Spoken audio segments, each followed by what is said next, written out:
అందరికీ నమస్కారం. నాగుల గురించి మన పురాణాల్లో విశిష్టత ఏంటో తెలుసుకుందాం. ఇప్పుడు ఇక్కడ 2 కథలు ఉన్నాయండి. ఫస్ట్ జన్మేజయుడి కథ తెలుసుకుందాం ఈరోజు. సో జన్మేజయుడు ఎవరు అంటే మనకందరికీ భారతంలో అర్జునుడు తెలుసు కదా. అర్జునుడి కొడుకు అభిమన్యుడు, అభిమన్యుడి కొడుకు పరీక్షితుడు, పరీక్షితుడి కొడుకే ఈ జన్మేజయుడు అనమాట. పరీక్షిత్ మహారాజు ఒకసారి అడవిలో అలసిపోయి ఒక మహర్షి దగ్గరికి వెళ్తారు. ఈయనకి దాహం వేస్తుంది. వెళ్ళి, స్వామి నాకు ఇట్లా చాలా దాహంగా ఉంది, కొంచెం మీరు నాకు దాహంకి ఇవ్వండి అని అంటే ఆయన ధ్యానంలో ఉంటారు కదా, అసలు రియాక్ట్ అవ్వరు. అలాంటప్పుడు ఆయన ఏం చేస్తాడు, ఈ పరీక్షిత్ మహారాజు అక్కడ ఒక పాము పడి ఉంటుంది, చనిపోయి ఉంటుంది అనమాట. ఆ పాముని తీసుకొచ్చి జస్ట్ ఆ మెడిటేషన్ని డిస్టర్బ్ చేయడానికి తీసుకెళ్ళి ఆయన మీద వేస్తాడనమాట. ఇప్పుడు ఆ మహర్షి కొడుకుంటాడు శృంగి అని, ఆయన ఈ పరీక్షిత్ మహారాజుకు శాపం పెడతాడు, మా నాన్న ధ్యానంలో ఉంటే నువ్వు ఇలా చేస్తావా అని చెప్పి. ఆయన ఏంటంటే మొత్తం మీ జాతంతా కూడా ఒక పాము చేత నశింపబడుతుంది అని శపం ఇస్తాడనమాట. నువ్వు కరెక్ట్గా ఈరోజు 7వ రోజు తక్షకుడు అనే సర్పం చేత కాటివేయబడి నువ్వు చనిపోతావు అని శాపం ఇస్తాడు పరీక్షిత్ మహారాజుకి.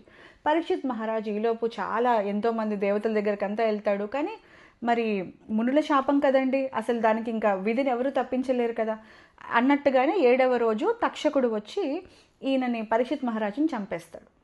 ఈ విషయం తెలుసుకున్న కొడుకు జన్మేజయుడు, ఓహో మా నాన్నని చంపాడు కదా అన్న పగతో మొత్తం సర్ప జాతిని అంతా కూడా నాశనం చేయాలని అనుకుంటాడు.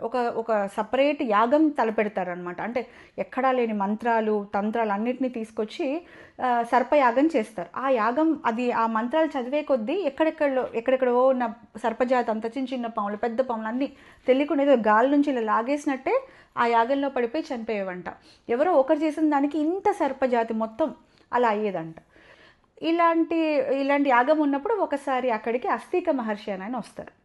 అస్తిక మహర్షి వచ్చినప్పుడు, స్వామి అసలు మీలాంటి వాళ్ళు నా దగ్గరికి వచ్చారని అతిథి సత్కారాలన్నీ జన్మేజయుడు చేసి మీకు ఏ వరం కావాలో చెప్పండి అని అడుగుతాడు. అప్పుడు అస్తిక మహర్షి చెప్తాడనమాట, నాకు ఇప్పుడే ఇమ్మీడియట్గా నువ్వు ఈ యాగం ఆపేసేయి అని చెప్తారు. అదేంటి స్వామి అని అంటే, నీకు అర్థమవుతుందా అసలు నువ్వు ఎందుకు ఈ యాగం చేస్తున్నావు? ఎవరో ఒకరు మీ నాన్నని చంపిన కారణం చేత ఇంత జాతిని నువ్వు చంపడం ఏమాత్రం ధర్మం? ఈ పాపం నీకు ఊరికే ఉంటుందా? ఇది కరెక్టా అని చెప్తాడనమాట. అప్పుడు జన్మేజయుడు కూడా అర్థం చేసుకుంటాడు. నువ్వు ఈయన ఆ అస్తిక మహర్షి చెప్తారనమాట, నువ్వు ఇంత ధర్మాత్ముడు అయినప్పుడు నీ పగ నిన్ను ఎంత దహించేస్తుందో నీకు తెలుస్తుందా అని చెప్పినప్పుడు జన్మేజయుడు కూడా అర్థం చేసుకుని ఆ యాగం ఆపేస్తారనమాట. ఇలా సర్పజాతి మొత్తం ఆ అస్తిక మహర్షి ద్వారా ఇప్పటికీ సర్పజాతి నిలబడింది అని చెప్తారు. ఇదొక కథ. శ్రీమాత్రే నమః.